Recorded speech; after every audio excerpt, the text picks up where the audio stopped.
Que Dieu vous bénisse, peuple de Dieu. Peuple que le Seigneur s'est sacrifié lui-même. Il a accepté l'inacceptable en allant jusqu'à la croix d'être sacrifié pour sauver le peuple, pour sauver ceux qui sont chers à ses yeux. Nous sommes précieux aux yeux de l'Éternel. C'est pour cela qu'il ne pouvait pas nous laisser, il ne pouvait pas nous abandonner dans le péché. Il ne pouvait pas nous laisser dans le mal. Il s'est sacrifié lui-même. La puissance de la croix, l'œuvre de la croix, la magnificence de la croix, tout ce qui est l'amour de la croix, il s'est laissé, il s'est donné lui-même comme un sacrifice agréable, une offrande agréable à Dieu pour sauver l'humanité. Une offrande agréable à Dieu pour sauver l'humanité. Oh, que Dieu soit béni, que Dieu soit glorifié, que Dieu soit élevé parce qu'il nous a accordé encore cette grâce d'être devant lui, cette grâce de parler de sa part, cette grâce de se réjouir encore parce qu'il nous a sauvés. Il nous a appelés du mal pour aller vers le bien. Il nous a appelés de ténèbres pour aller à la lumière, afin de vivre cette vie, la vie de Christ, la vie glorieuse de notre Dieu Tout-Puissant. Bien-aimés, je vous bénis dans l'amour du Seigneur. Je vous bénis de toute bénédiction de l'Éternel parce que l'Éternel nous aime. L'Éternel vous aime. Il est tellement bon pour nous de savoir que Dieu nous aime, que Dieu est tellement dans la joie lorsque nous sommes là devant lui, lorsque nous sommes ses enfants, lorsque nous faisons l'œuvre sur laquelle il nous a appelés. Dieu est tellement dans la joie, Dieu est tellement content. C'est le temps de jouir le cœur de Dieu. C'est le temps de donner vraiment notre vie et de faire vraiment ce que nous sommes.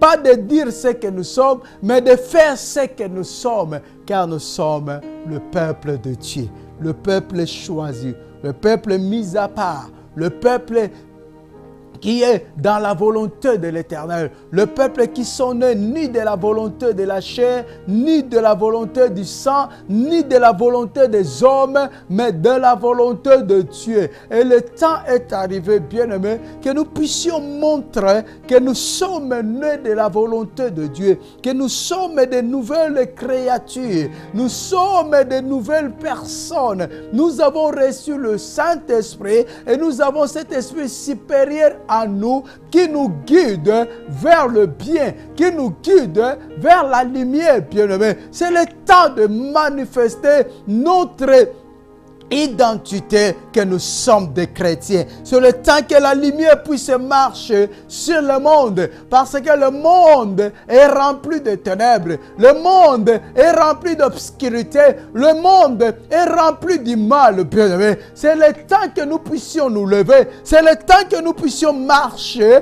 comme les héritiers de cette terre pour annoncer la bonne nouvelle, pour parler de Christ partout et sauver des vies, guérir le malade, délivrer ceux qui sont opprimés, ceux qui sont dans la captivité. C'est le temps de travailler. C'est le temps, bien-aimé.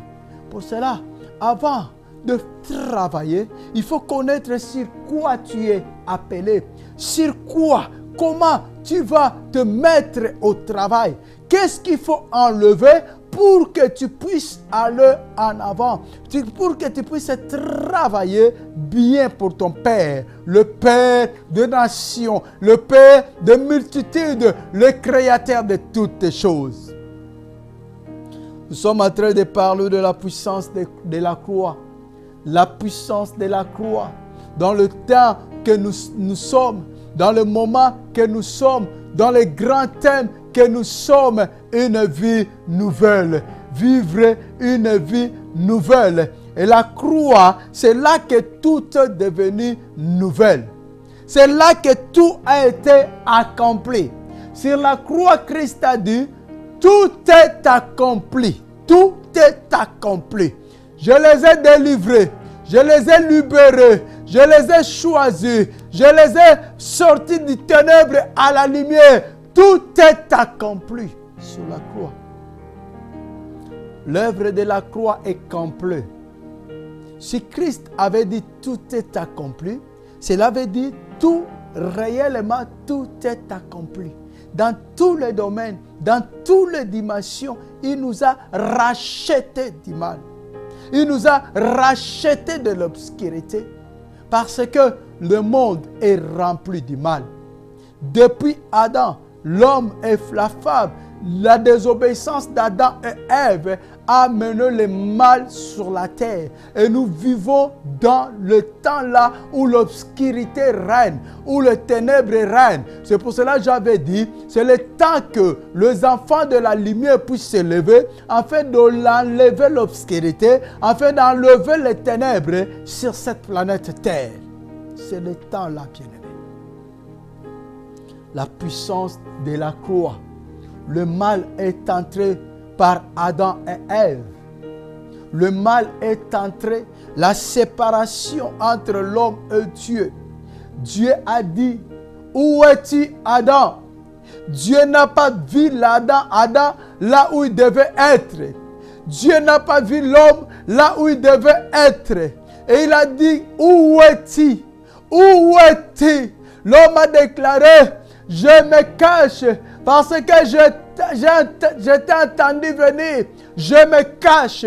C'est parce que je suis né.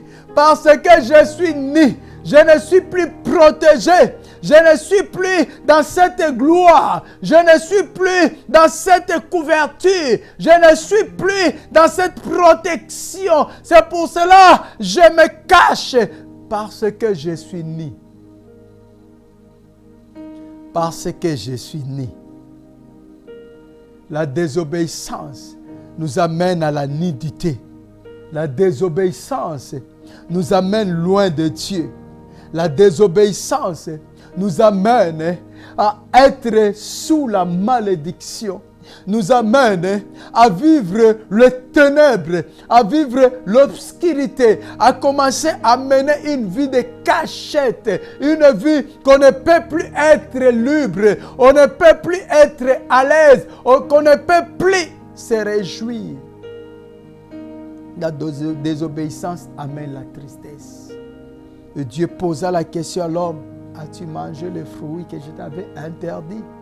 As-tu désobéi à la parole que je t'avais dit?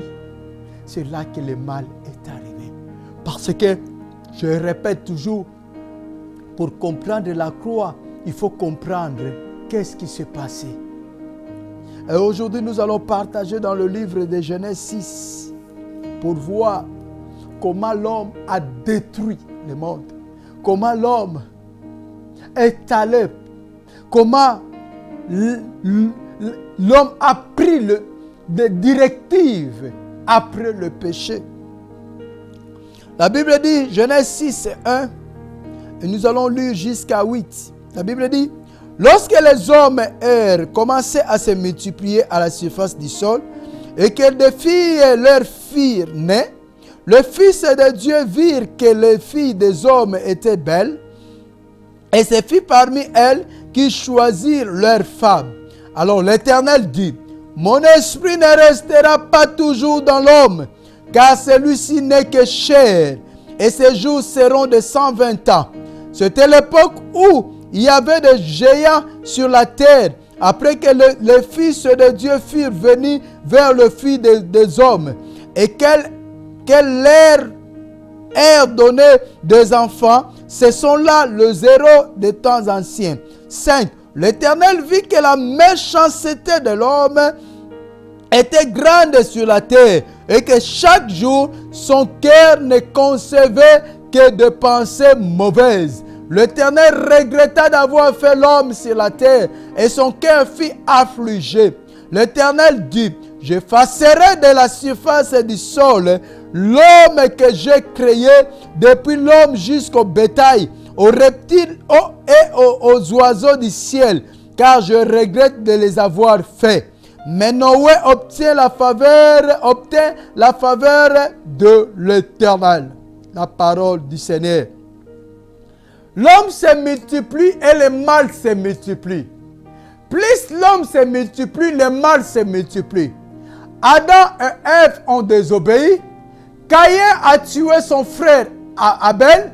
Donc, plus l'homme se multiplie, plus le mal se multiplie. Pourquoi? Parce qu'il y a eu ce fruit du mal qui était planté dans la vie de l'homme.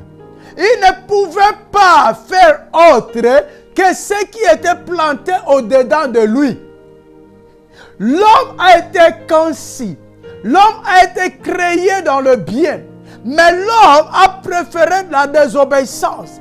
Et la désobéissance a amené le péché, a amené la mort. Mais plus l'homme s'est multiplié, tant que ce fruit du mal qui était au-dedans de lui n'était pas retiré, le mal continue à s'agrandir. Caïn a tué son frère. Après cela, il y a eu 7 ans.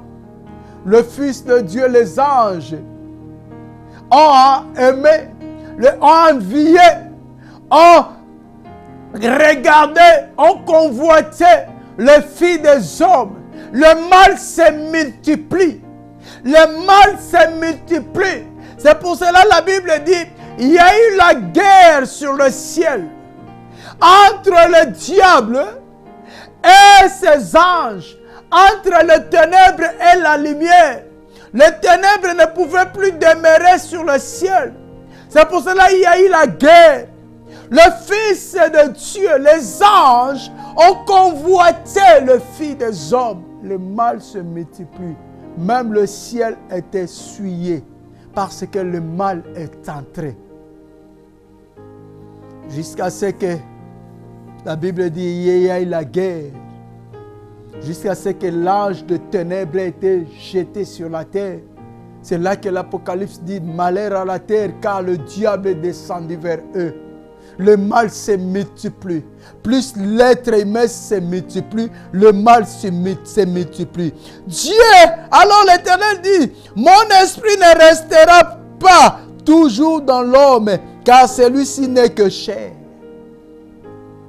Dieu a regretté d'avoir créé l'homme. Bien-aimé, c'est tellement touchant. Le Créateur a regretté d'avoir créé l'homme. Parce que l'homme, le cœur de l'homme, marche toujours vers le mal. L'homme naturel pense toujours au mal. L'homme naturel regarde toujours le mal. L'homme naturel fait toujours le mal.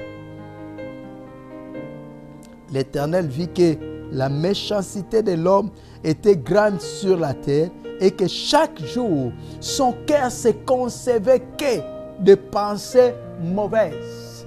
Chaque jour, la Bible dit, chaque jour l'homme, dans son cœur, concevait que des pensées mauvaises. L'Éternel regretta d'avoir fait l'homme sur la terre et son cœur fut affligé. L'Éternel dit, j'effacerai de la surface du sol l'homme que j'ai créé. J'effacerai sur la surface du sol l'homme que j'ai créé. Pourquoi? Parce que le cœur de l'homme est poussé vers le mal. C'est pour cela, Proverbe dit, garde ton cœur plus que toute autre chose. Garde ton cœur. Si tu prends contrôle de ton cœur, si dans ton cœur, il n'y a que le pensée de Dieu, si il y a dans ton cœur, il n'y a que le pensée de faire du bien, si dans ton cœur, il n'y a que le pensée de l'évangile, si dans ton cœur, il n'y a que le pensée de soutenir, de faire avancer, si dans ton cœur, il n'y a que de bonnes pensées, cela veut dire que tu as vaincu le mal. Parce que tout commence dans nos cœurs. Dieu dit, le cœur de l'homme, chaque jour,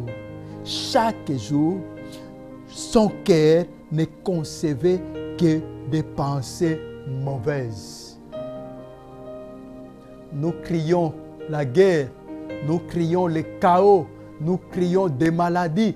Il y a même des maladies fabriquées, des maladies créées par l'homme lui-même parce que les industries pharmaceutiques doivent vendre le médicament. Ils créent eux-mêmes les malades, ils créent l'antidote. Oh, aujourd'hui nous parlons de ce virus qui est en train d'attaquer le monde, qui est en train d'attaquer, ça a commencé en Chine et aujourd'hui c'est partout. Un virus créé par eux-mêmes afin qu'ils puissent vendre l'antidote. L'homme, le cœur de l'homme, regarde là où l'homme est arrivé. Bon, pour son bien, pour ses intérêts égoïstes, il est capable de tuer multitude de personnes. Il est capable d'assassiner. Il est capable de neutraliser même la planète pour ses intérêts égoïstes. Il crée des maladies, il crée l'antidote. Il lance les maladies au marché, il vous tue, il vous tue jusqu'à un point, ils vont dire, on a l'antidote, on a la solution à ces maladies. Et vous commencez à acheter les médicaments, pour leurs intérêts égoïstes, pour s'enrichir. Regarde le tas de l'homme, là où l'homme est arrivé. L'Éternel Dieu regretta d'avoir créé l'homme.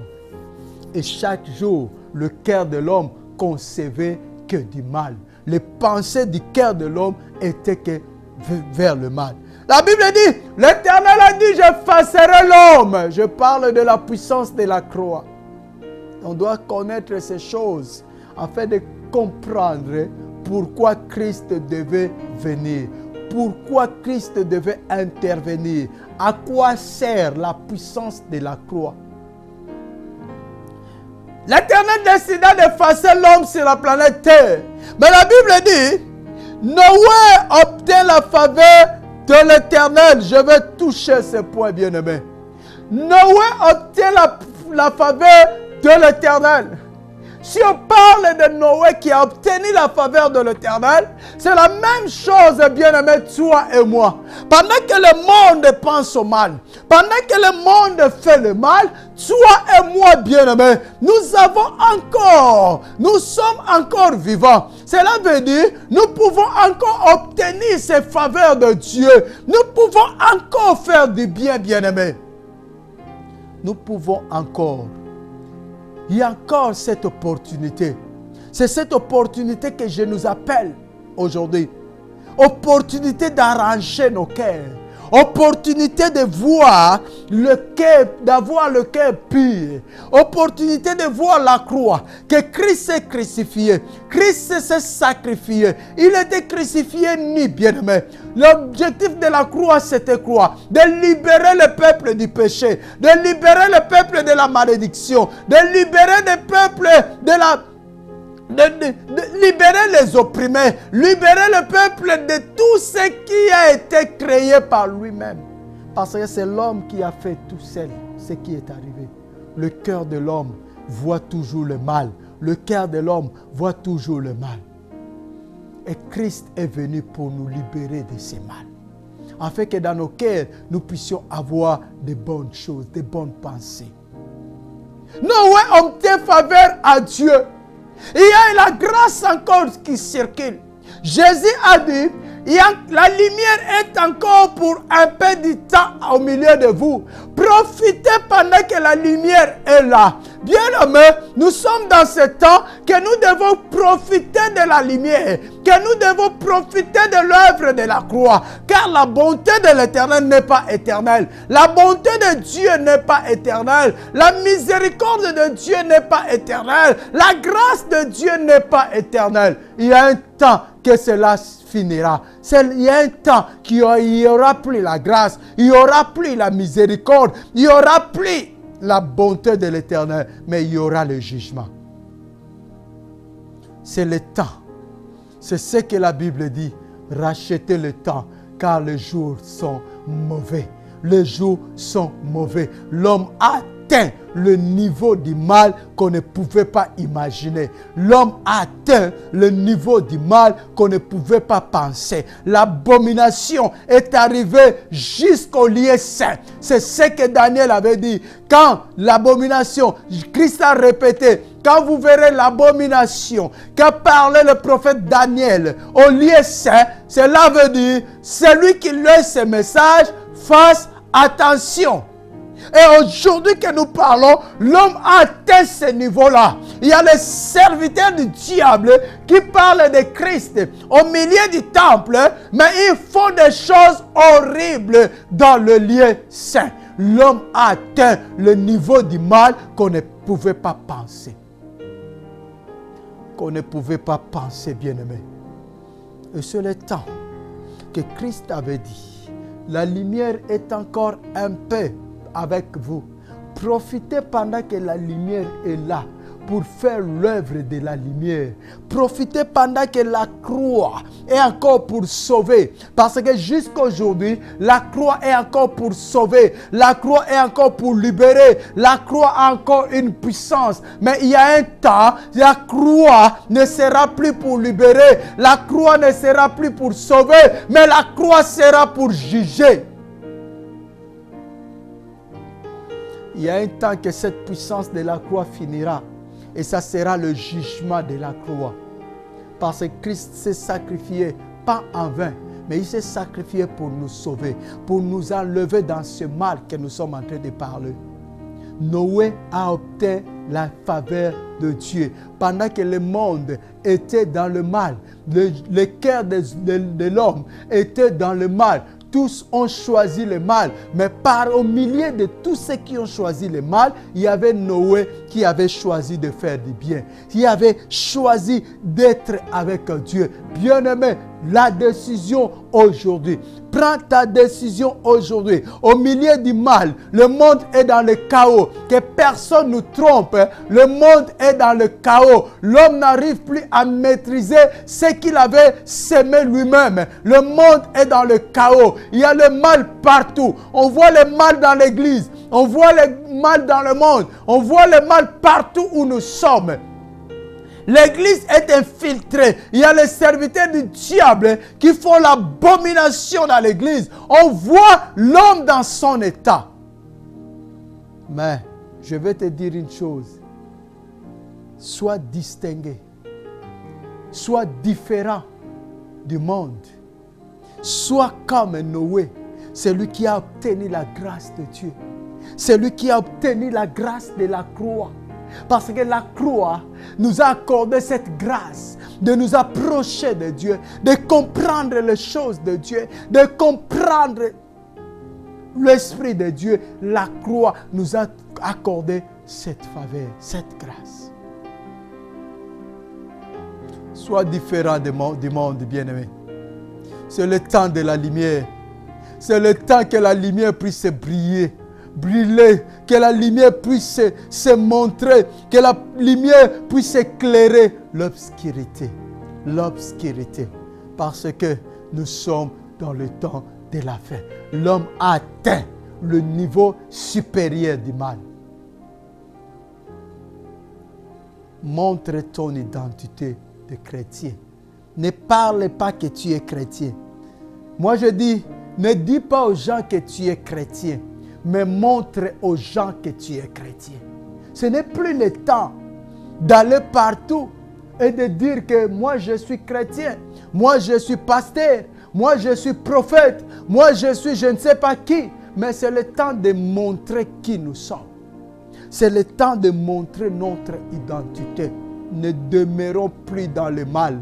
Ne demeurons plus dans l'obscurité. Ne demeurons plus, nos cœurs ne puissent pas convoiter le mal. Que nos cœurs ne puissent pas se réjouir en mal. Mais c'est le temps que nous puissions nous réjouir en bien. Parce que nous sommes le Fils de la lumière, les enfants de la lumière. Ceux qui sont nés ni dans la volonté humaine, ni de la volonté de l'homme, mais de la volonté de Dieu. De la volonté de Dieu. Bien-aimé, commence à contrôler ton cœur. Si tu veux vivre la puissance de la croix, commence à contrôler ton cœur. Qu'est-ce qui est au-dedans de ton cœur? Quelles sont les pensées de ton cœur?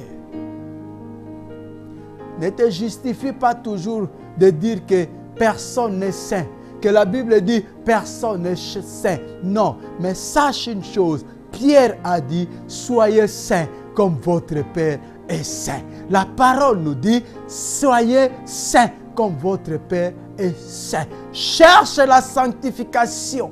Vis dans la sanctification. Évite, éloigne-toi du mal. C'est là que tu vivras la puissance, la libération de l'amour. Que le Seigneur nous bénisse, bien-aimés. Que le Seigneur soit avec nous. Que le Seigneur nous réconforte. Et nous allons nous retrouver à la prochaine opportunité que Dieu nous accordera. Restez bénis dans le Seigneur. Au nom de Jésus-Christ.